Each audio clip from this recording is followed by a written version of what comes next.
Тепер ніхто вже не дотримується правил, і нам кажуть вірити, що євро насправді стане гідною валютою в майбутньому, можливо, навіть замінить долар, бо, знаєте, Дональд Трамп збожеволіє чи щось таке. Ну, це було б дуже дивно. Чи порадили б ви уряду-реформатору в Україні відмовитися від гривні? Гривня – це погана валюта. Ну, тобто середній рівень інфляції за останні 20 років – 12,7%. Це робить її однією з найгірших у світі. Ну, коли йдеться про гроші, мені подобається пропозиція, зроблена Гері Бекером, і він сказав: ну, замість того, щоб створювати євро, чому б вам просто не відкрити європейські економіки для валютної конкуренції? Конкуренція завжди корисна. І гадаю, це і є рішення. Це не те, що люди один раз голосують за щось, і потім це залишається назавжди. Ні, це свого роду щоденна економічна демократія. Нехай люди голосують своїми грошима, своїми гаманцями, щоб вирішувати, що вони хочуть використовувати як гроші, бо це ліберальне рішення знизу вгору, а не згори вниз. Тож майбутня грошова система – це конкуренція валют? Доброго дня, шановні друзі. Ласкаво просимо на наш канал. Ми надзвичайно раді вас вітати. І сьогодні у нас в гостях особливий, дуже важливий гість, пан Йозеф Шіма, професор із Праги, одна із найяскравіших зірок академічного та університетського світу, представник Австрійської школи економіки. Пане Йозефе, дуже доброго дня вам. Дякую за прийом. Йозеф прибув до України з особливою місією, щоб детально розкрити та проаналізувати низку різноманітних проблем, що викликають значне занепокоєння як у європейської спільноти, так і у всієї світової громадськості. І головним чином це стосується питання статусу капіталізму. Ще у 1990-1989 не було абсолютно ніяких вагань. Чеська Республіка, а також Центральна та Східна Європа відійшли від тоталітарної радянської системи, і їхнім головним бажанням було побудувати нову систему капіталізму. Минуло вже 35 років. Ну, давайте подивимося на це, так? Чи вдалося нам, чи вдалося вам, зрештою, успішно завершити будівництво цього капіталізму? Ну, я сподіваюся, що хоча б частково нам це вдалося зробити. Але я дуже радий, що мав нагоду пройти через увесь цей процес, коли люди на самому початку переходу справді усвідомлювали, що щось серйозно не так. Люди тоді чудово розуміли, чого вони не хотіли, і прагнули змін до зовсім іншої системи, де кожна людина, кожен власник сприймається серйозно, є наріжним каменем нового суспільного устрою. Це було справді чудово, бо це було нібито продиктовано здоровим глуздом. Відійти від централізованого планування, від соціалізму, від великого брата і почати щось інше. Так, але, знаєте, великий брат був скоріше метафорою, чи не так? А скільки людей насправді розуміли, що таке капіталізм чи соціалізм з наукової точки зору? Скільки людей прочитали ту чудову працю Мізеса «Соціалізм та людська діяльність»? Ви, мабуть, перший чи один з небагатьох, хто знав, що таке справжній соціалізм чи справжній капіталізм? Ну, на самому початку, ніхто не мав чіткого уявлення, що саме може бути альтернативою. Люди просто усвідомлювали, що якісь зміни є необхідними, і тоді ці зміни почали відбуватися. І я особисто тоді вважаю, що це є наша відповідальність, знаєте, як для публічних осіб або ж інтелектуальних наставників та викладачів, належним чином це все детально роз'яснити. Що це є, і саме тому ми почали повертатися до людей, які були дуже активними інтелектуально в нашій частині світу, таких як Австрійська школа економіки, таких як Мізес, таких як Гаєк, таких як інші науковці. І тому ми почали перекладати книги, проводити публічні лекції або запрошувати австрійців, щоб вони приїхали і пояснили, у чому полягає суттєва особливість нової системи і чому ми повинні її захищати та розвивати. Ну, я додам, що ви мали Вацлава Клауса, ви маєте Вацлава Гавела, ви мали чудових реформаторів.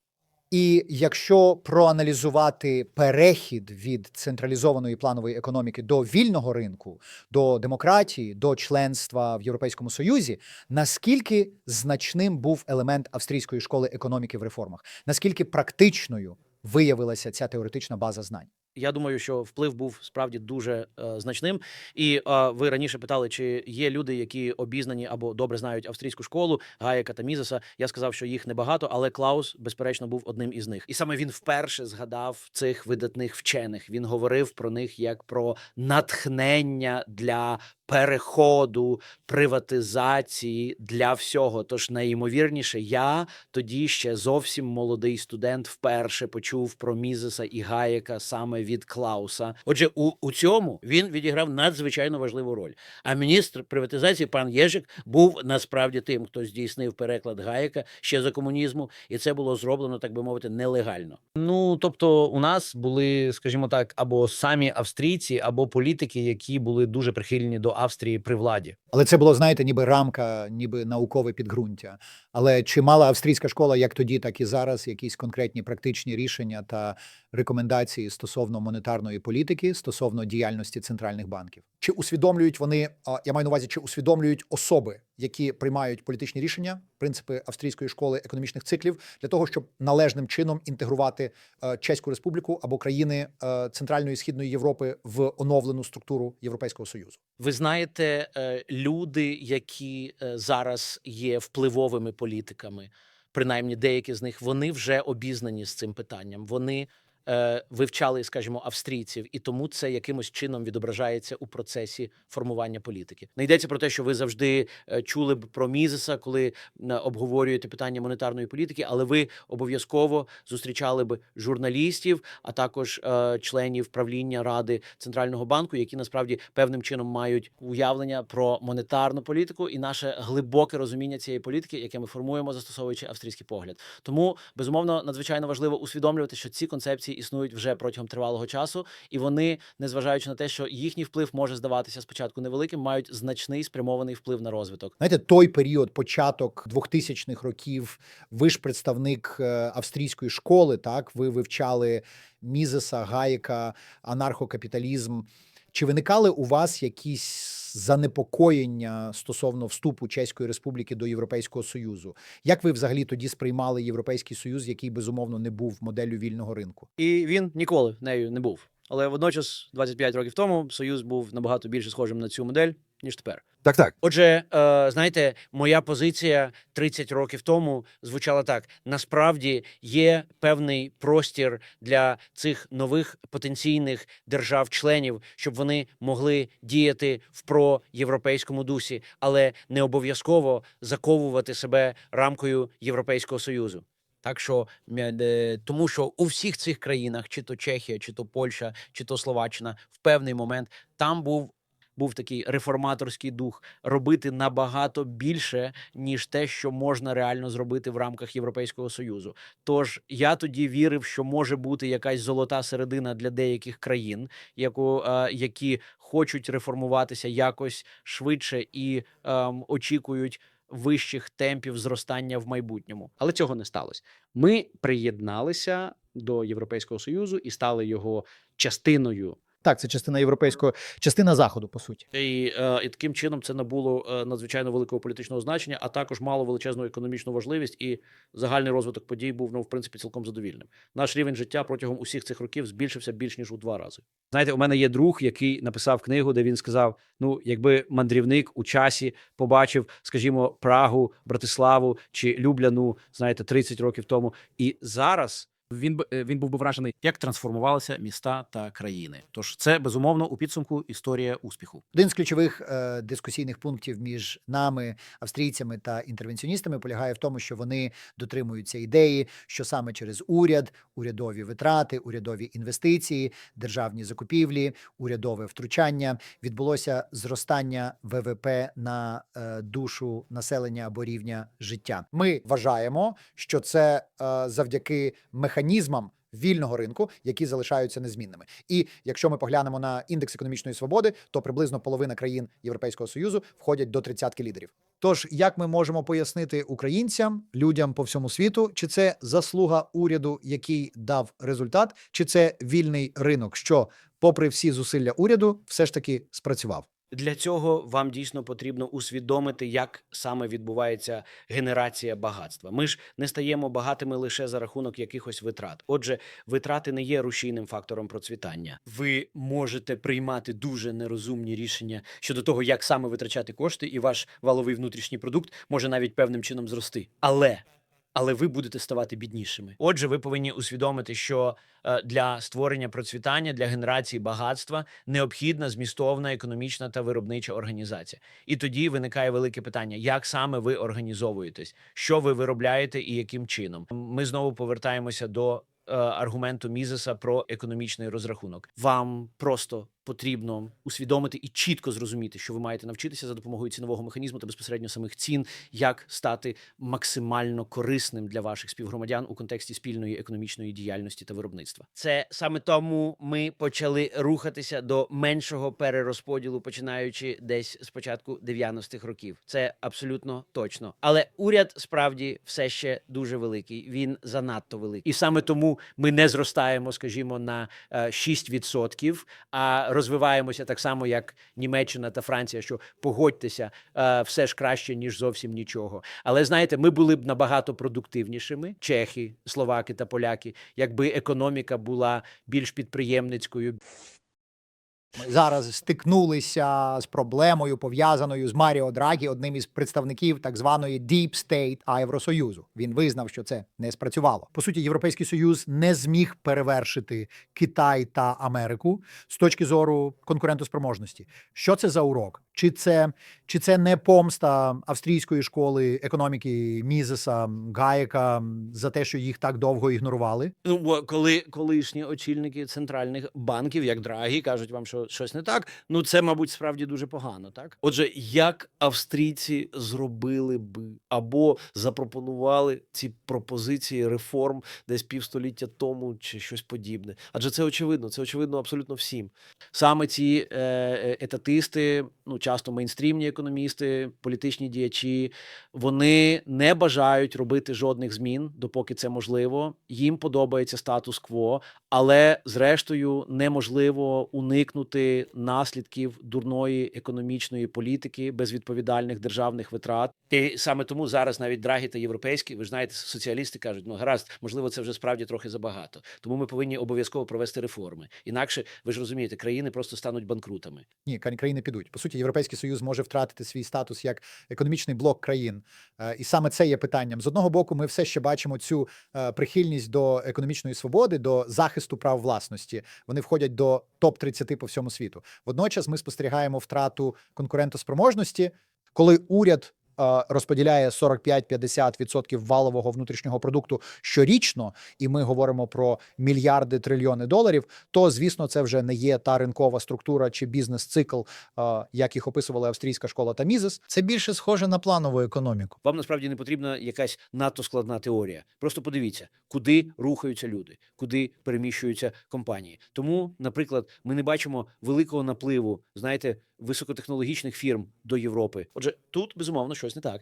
І, знову ж таки, в принципі, це насправді дуже і дуже просто. Ви повинні повернутися до, так би мовити, звичайного нормального капіталізму, заснованого на здоровому глузді, до економіки, що базується на ринку. Вам необхідні люди, які працюють у системі, де стимули спрямовані на збільшення виробництва, а не на його перерозподіл. Так, мабуть, це саме так. І потрібно мати молодих, сповнених ентузіазму людей, які хотіли б засновувати власні компанії, а не ставати звичайними державними службовцями. Це настільки просто.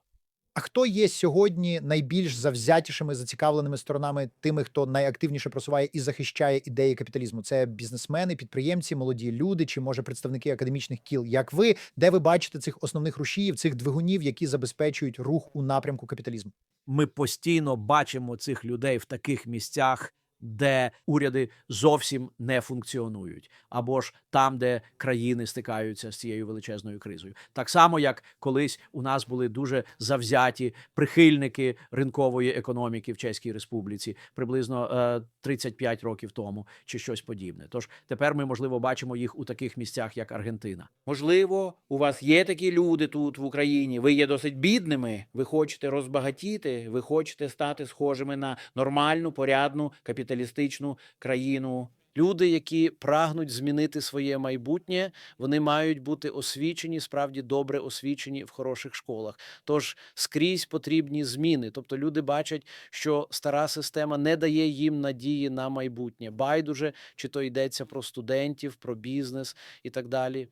Ну, тоді ви шукаєте ідеї, що робити інакше, і саме тут, знаєте, австрійці, Мізес, Гаєк та їхні ідеї можуть стати дуже корисними, як це вже було в минулому багато разів. Ще у 90-х роках, коли Радянський Союз розпався і ви прямували до нового життя, роль академічних кіл та університетів була такою, що ми маємо відмовитися від Маркса, ми маємо відкинути все це лайно про соціалізм чи комунізм, щось таке. У той час університети, я якось розмовляв з Лешиком Бальцеровичем, який сказав, що однією з помилок перехідного періоду було те, що освітня система залишалася недоторканою протягом багатьох років.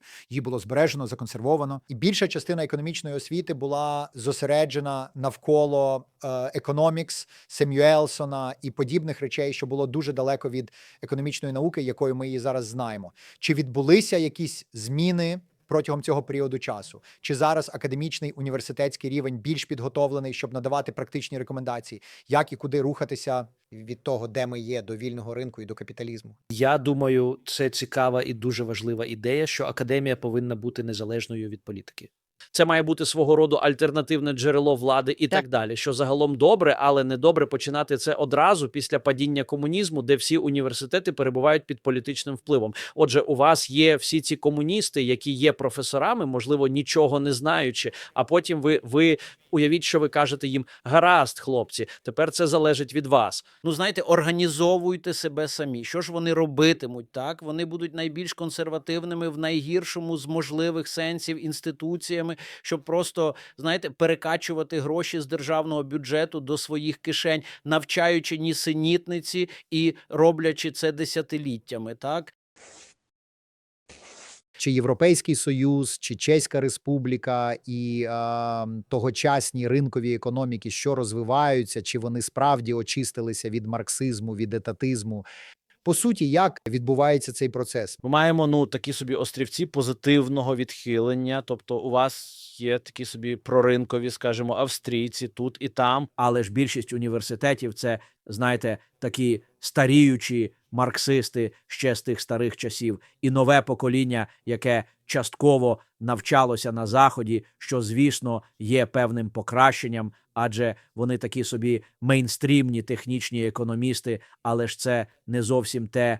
Ну, ви ж просто отримуєте і, так би мовити, те, що є основним мейнстрімом, який дуже далекий від, знаєте, від вільного ринкового капіталізму, так, від австрійського розуміння того, що насправді потрібно робити. Ну так, знаєте, це краще, ніж те, що ми мали раніше. Знаєте, справа не в тому, що ми зараз маємо чекати, поки ці люди внесуть якісь зміни, тому що вони їх просто не зроблять. Вони можуть лише трохи підкоригувати систему, наприклад, запровадити трохи розумніше регулювання чи розумніше оподаткування, щоб уникнути найбільших проблем. Регулювання ще працює саме так чи не так? Так, але без якоїсь суттєвої зміни розуміння чи переоцінки, і я маю на увазі, ви б не побачили виховання нового проринкового покоління. Ні, зовсім ні. І це, знаєте, набагато гірше в таких галузях, як, скажімо, загальна філософія, або там, я пам'ятаю, я бачив результати опитування громадської думки, яке проводилося серед викладачів і, власне, студентів філософії, і вони все ще, приблизно половина з них були, так би мовити, марксистами. Тож, що нам робити?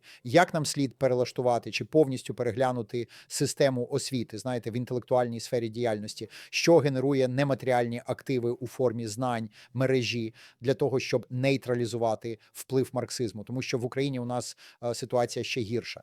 Ви були, так би мовити, піддані значно більше конкуренції ідей. Ви піддані інститутам верховенства права, економічної свободи, конкуренції, підприємництва. У нас цього немає. Тож, яка би була ваша порада, як нам рухатися далі, щоб уникнути помилок, які ви зробили на шляху до Європейського Союзу? В освітній галузі її необхідно відкрити якомога швидше, і охоронці цієї системи не повинні бути, знаєте, старими дідами. Тому потрібно провести якісь обґрунтовані експерименти. Ви повинні залучати молодих, сповнених ентузіазму студентів, щоб вони вивчали нові, цікаві, актуальні проблеми реального життя, такі як, наприклад, перехід. Що ви робите тепер. І ви ж, власне, хочете, щоб вони залишалися тут, в Україні, а не виїжджали геть в інші держави, і щоб їм не викладали якусь нісенітницю.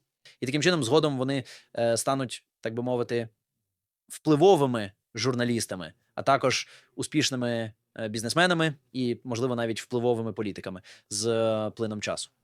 І певним чином це сталося в Чеській Республіці внаслідок того, що такі люди вільного ринку, включаючи мене, зробили 30 років тому. Бо, знаєте, студенти прагнуть вчитися. Ви повинні заохочувати їхнє мислення, а не, знаєте, перетворювати їх на роботів чи щось таке. І коли у вас є молоді люди, які хочуть змінити світ, і вони залишаються в країні, ну тоді через 20 років ці люди будуть, знаєте, матимуть певний вплив. Вони будуть успішними. Вони будуть багатими, вони будуть успішними у своїх галузях, чи то в освіті, чи то в бізнесі, чи то в журналістиці, чи то в будь-якій іншій справі. І я гадаю, що саме так воно і є. Немає жодних коротких шляхів. Наразі Європейський Союз веде переговори з Україною щодо умов вступу.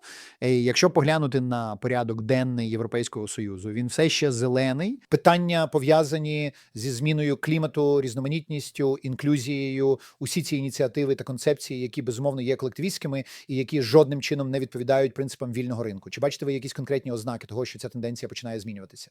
Як в Америці Трамп сказав, більше ніякого «they». Знаєте, позбутися цієї зеленої повістки, яка точно не ґрунтується на науці, а є ідеологічно обґрунтованою. Тобто, щоб Україна просто рухалася далі, зробила стрибок замість того, щоб зараз повторювати ті самі помилки, а потім усвідомлювати, що ми заходимо в глухий кут. Те, що я вважаю є важливим, це надати, так би мовити, справді змістовне наповнення цим дуже важливим концепціям, таким як захист довкілля. Ніхто ж не проти захисту довкілля. Питання лише в тому, як це зробити. Як нам це краще зробити? І ось, власне, це один з таких випадків, я гадаю, це чудовий приклад. Європейський Союз роками просував цю ідеологічну повістку щодо зеленого курсу. І, знаєте, навіть звичайні економісти тоді казали, що це не має жодного сенсу. Ви повинні мати, як Мізес завжди стверджував, сумісність між вашою кінцевою метою і засобами. І така логіка не про політику європейського зеленого курсу. Отже, зараз сама мета захисту довкілля залишається актуальною, і дедалі більше обґрунтованих, справді значущих ідей проникають у суспільну дискусію. І я припускаю, що це цілком можливо зробити і, знаєте, принципами D і I також, бо, знаєте, хто ж іще, як не саме класичні ліберали, виступали за емансипацію, за рівність прав і за все інше, що з цим пов'язано. Так, капіталізм забезпечує навіть меншу різницю між 10% бідних і 10% багатих. Отже, це емпірично доведено. Отже, ви знаєте, доки ми справді віримо в те, що ідеї мають свої наслідки, і ми бачимо, що погані ідеї призводять до цих сумних наслідків і створюють серйозні проблеми, і все більше і більше людей починають розуміти, що це саме ті проблеми, які насправді нас турбують, то тепер наша відповідальна роль, як прихильників вільного ринку, як справжніх любителів свободи, сказати, гаразд, тепер це причини, чому ця політика не могла спрацювати. І ми маємо краще рішення. Тому що в той же час будуть ці старі марксисти, або нові марксисти, або будь-які ліві колективісти, вони також будуть поруч, і вони матимуть іншу історію та зовсім інше тлумачення існуючих проблем. І ми зобов'язані не дозволити їм здобути перемогу у цій інтелектуальній суперечці, яка потім безпосередньо перетворюється на конкретні політичні рішення. Україна вже протягом 4 років веде широкомасштабну війну в її гарячій фазі. Сама ж війна розпочалася 11 років тому. Чи може ця українська війна стати каталізатором для прискорення необхідних реформ у Європейському Союзі? Наскільки добре поінформовані громадяни Європейського Союзу щодо справжньої суті того, що являє собою нацистська Росія? Тому що дуже велика кількість людей намагається це спростувати, намагається представити її як такого собі охоронця традиційних цінностей, як державу, яка має абсолютно інший порядок денний. Тож, по суті, як саме сприймається ця війна в Україні, в Чеській Республіці та в цілому Європейському Союзі, і чи може вона вплинути на зміну напрямку проведення реформ у Європейському Союзі? Люди не мають єдиної думки щодо цього питання. Вони з історичних причин розуміють, що від Росії не варто очікувати багато чого корисного. Отже, саме тому багатьох українських громадян прийняли чеські родини, і наразі близько 500 000 українців проживають у Чеській Республіці, і немає жодних помітних проблем, враховуючи, знаєте, розмір цієї нової популяції. Люди побачили, що насправді є щось хороше в тому, як звичайні люди приходять, приєднуються до нашого суспільства, працюють, створюють робочі місця, виробляють, насолоджуються життям і все це. Отже, гадаю, це один цікавий урок, що, знаєте, співпраця з іншими людьми є корисною, незалежно від їхніх національностей. І я вважаю, що другий момент може полягати в тому, коли Україна, скажімо так, пропонує певний ринок, або коли вона, як би це краще сказати, якщо ви чітко відрізняєте себе своєю політикою від російської політики у всьому спектрі підходів до, знаєте, економічних і політичних проблем, тоді, можливо, чехи побачать і зрозуміють, що це такий собі західний стиль вирішення проблем. Саме так, тому що ви абсолютно слушно. Отже, в останньому індексі економічної свободи Росія, як ви знаєте, 145-та, а Україна 143-я, а в індекс захисту прав власності ми не входимо у першу сотню. Тож це не ті параметри країни, яка справді рухається на захід. Це країна, яка застрягла в минулому. Саме так, це саме моя думка, коли мова йде про все від свободи ЗМІ, призову до економічної політики. Тож має бути чіткий сигнал, що ми це серйозно, що ми хочемо це зробити не російським шляхом, а іншим, таким собі західним, проринковим шляхом. І я знаю, це складно, справді складно, але, знаєте, люди цінують, коли бачать, як інші поводяться відповідально. Вони тримають свою долю у своїх руках, за пекло борються, не лише військово. Але бути відвертими щодо необхідності змін, знаєте, структури їхнього суспільства та економіки і рухатися до більшої свободи. Європейський Союз там це справжній левіафан, це ж близько 50% ВВП державних витрат, а ще регуляторний тягар, що перевищує 13% ВВП та транзакційні витрати, інфляція. Як же він перетвориться на малу державу? Тому що це зовсім інший підхід, ніж одна справа це коли Гаєк сказав там шлях до рабства, що ми можемо там практично метафорично описати як нашу теперішню ситуацію, яка є прямо зараз. Але тоді виклик, і це дійсно великий виклик для нас, там полягає в тому, як відбудувати шлях повернення до нормального стану, до тих фундаментальних західних основ, які зробили Захід саме таким, яким ми його бачимо сьогодні. Знаєте, ніякі зміни не відбуваються, просто тому, що так правильно їх робити. Має бути так, що люди повинні боятися тієї стіни, до якої вони наближаються. То криза, нам треба криза? Ну так, мабуть, це криза. І це, мабуть, повинна бути, знаєте, боргова криза, якась там інфляція. Соціальна криза. Соціальне забезпечення. А потім, знаєте, люди не дурні. Коли це не теоретична дискусія про те, що за півстоліття щось станеться, кому до цього діло. Але якщо раптом ви не впевнені щодо, наприклад, виплати боргу наступного року, це вже інша справа. І тоді, тобто економічно обізнані, бажано австрійські вчені повинні з'явитися на сцені і сказати, ми ж вам казали, Казали. ми вас попереджали. Зараз це останній момент, коли ми ще можемо щось змінити, щоб досягти процвітання для наступного покоління. Одна річ, яка мене справді турбує, це те, що у бізнесі, коли ти надаєш поганий продукт або послуги, твоя репутація зіпсована і дуже важко повернутися до клієнтів. Чому ж це не працює у царині інтелектуальних ідей? Наприклад, Карл Маркс, він же просто, знаєте, якась гнила пропагандистська фігура, що поширювала погані ідеї. Кейнс, його також критикували, і, власне, цілком справедливо його сучасники австрійці Вільгельм Гут, є, скажімо, Генрі Гезліт, є й інші чудові вчені, які, по суті, описували, що він, мовляв, не має власної теорії, а лише набір маніпульованих політичних інструментів. Водночас у нас був Мізес, який був, по суті, останнім лицарем лібералізму, як писав Гвідо Хюльсман, і водночас він, мабуть, найвидатніший мислитель усіх часів. І ті погані бренди досі існують. А щодо бренду Мізеса, Гаєка, Кірцнера, Ротбарда, інших видатних австрійських економістів, вони навіть не набирають обертів. Вони набирають обертів, але вони ще далеко не на вершині. Знову ж таки, аргумент полягає в тому, що Оскільки уряд є великим у багатьох аспектах, він також є великим, коли йдеться про освіту, ви знаєте, політиків. Тому багато економічних досліджень фінансуються центральними банками. Ось чому ви не почуєте багато про альтернативи центральному банкінгу.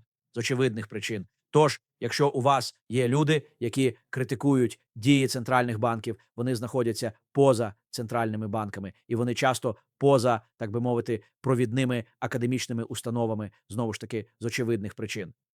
І це така ж історія спостерігається і в інших галузях досліджень. Тож, знову ж таки, це не є якоюсь чесною конкуренцією ідей. Це уряд субсидує те, що вони хочуть. Я пам'ятаю, на самому початку ХХ століття рух у напрямку соціалізму розпочався з націоналізації грошової маси та заснування федеральної резервної системи, після чого всі гроші повністю відійшли від золотого стандарту. На даний момент Бреттон-Вудська система вже не виконує своїх функцій. Ми це чітко бачимо. Поява електронних валют, біткоїна та всього іншого. Чи є це свого роду відповіддю на монетарне божевілля центральних банків? І куди це все рухається? Тому що деякі люди стверджують, мовляв, у нас скрізь ці бульбашки, агов, вони ж лопнуть, і тоді у нас буде велика депресія 21 століття, і це буде як розквіт для австрійської економічної школи. Перший Мізес та Гаєк скажуть, ось, ми ж вам про це говорили. Чи відчуваєте ви, що це йде саме в тому напрямку? Ну, знаєте, я теж схильний думати, що криза, безперечно, настане вже зовсім скоро, в найближчому майбутньому. Але потім я прочитав те, що австрійські та багато інших економістів стверджували ще в 60-х роках, і вони казали: ну, це вже забагато боргу, це неодмінно призведе до кризи. А потім це тривало майже півстоліття, і лише тоді щось сталося. Вже знаєте, ось ці речі вони тривають, вони зберігаються, вони існують. Окрім того, як завжди, як постійно наголошував Шумпетер у своїх працях, навіть якщо ви знаєте, приватний сектор стає все меншим і меншим, займаючи меншу частку. Ця менша частина економіки є настільки продуктивною, що вона може насправді прогодувати, знаєте, всю решту людей, які є критиками власне капіталізму.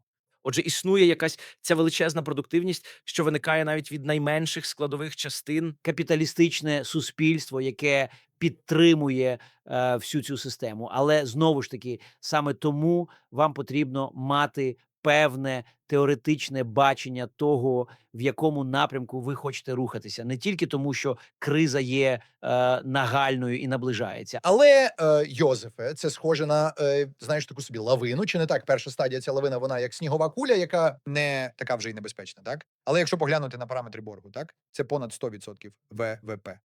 Подивіться на державний сектор. Це вже не 20-30%. Ви ледве знайдете країну, де витрати ВВП менше 40%. Потім у вас є борги домогосподарств, корпоративні борги, у вас є все.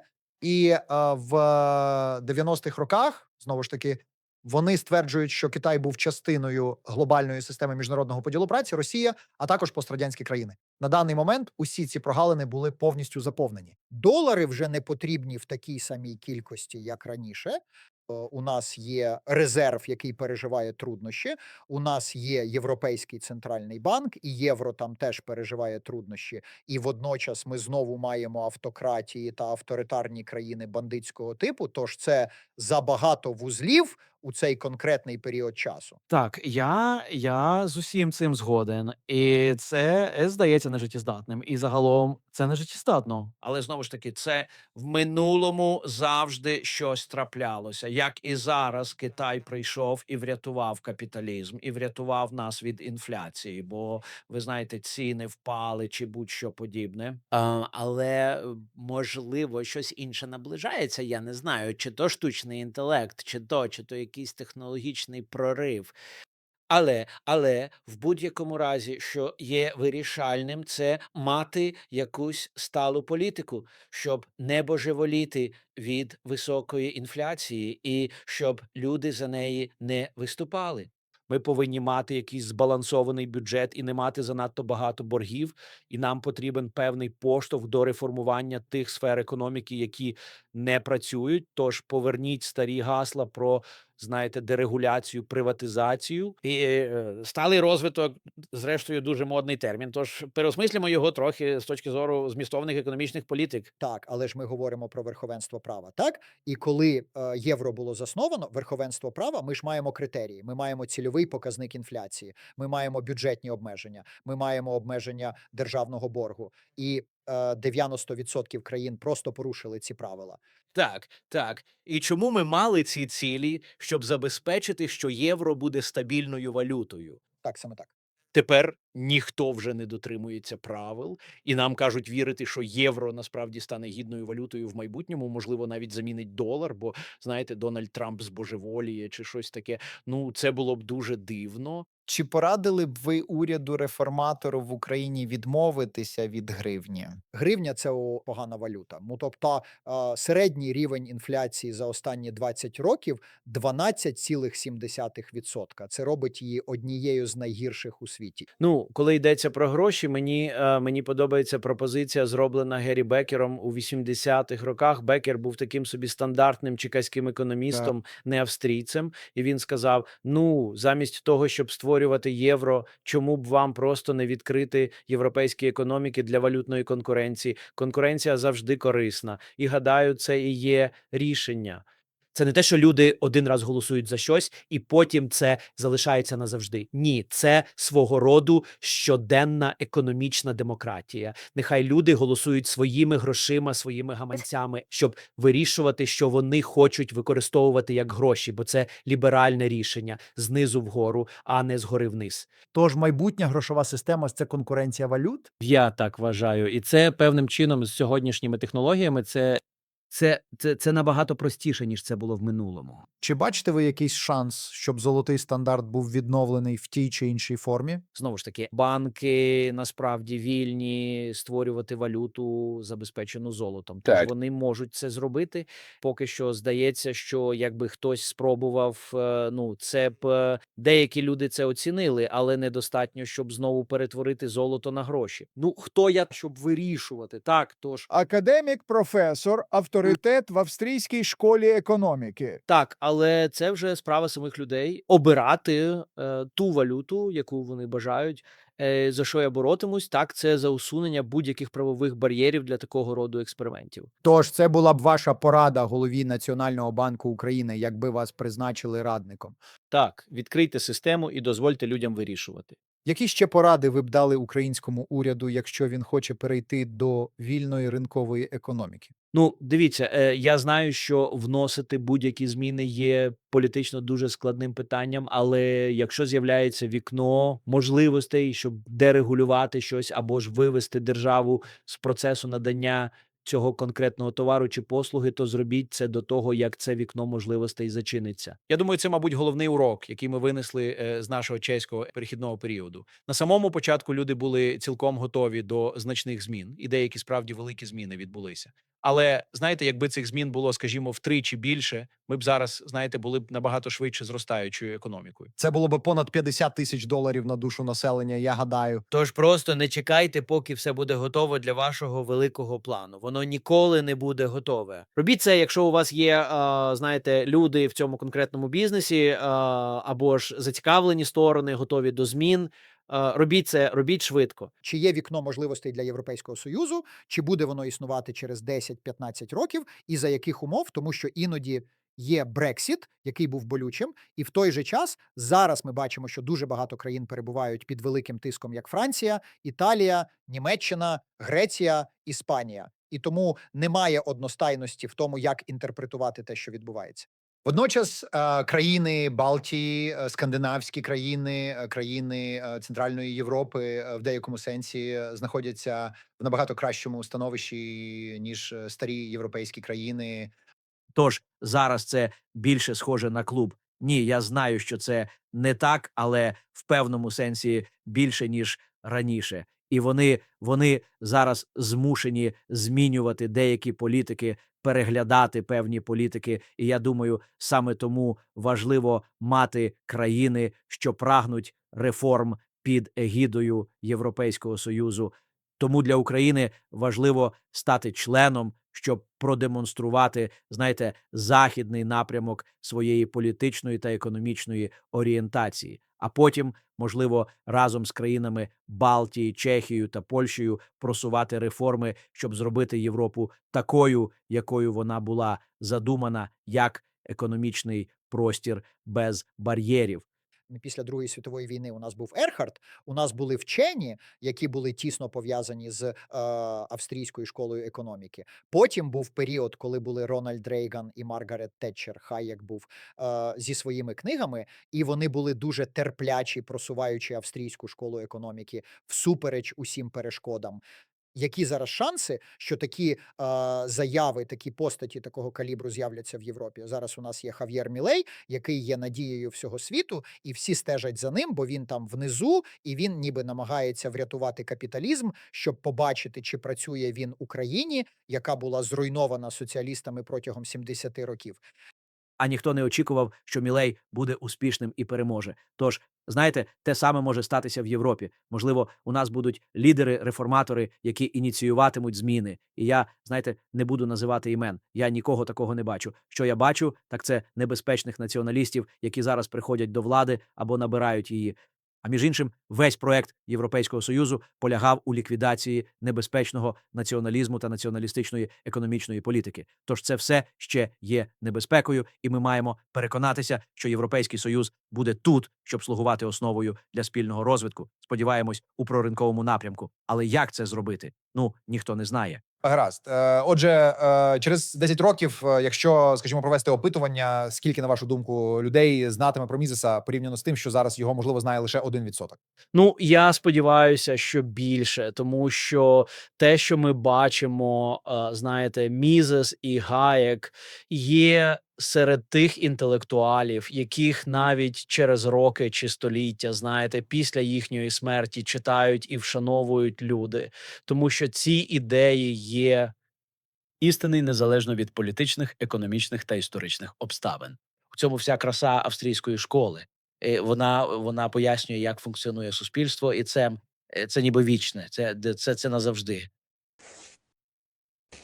Йозефе, дуже дякую за ваш час, за ваші зусилля з просування ідей свободи та австрійської школи економіки і за те, що приїхали в Україну. Щиро вам дякую. Йозеф Шіма, професор з Чехії, це видатна постать, справжній чемпіон лібералізму та австрійської школи економіки. Ми мали велику честь запросити його до нас в Україну, саме у Львів, і він приїхав сюди, щоб взяти участь у других мізесівських читаннях. Сподіваємося, ми з нетерпінням чекаємо нашого спільного хрестового походу, щоб просувати ідеї, які проникають у наші серця та уми, і ті ідеї, що роблять наш світ більш процвітаючим і мирним. Дякую. Дякую, Ярославе. Задоволення було моїм.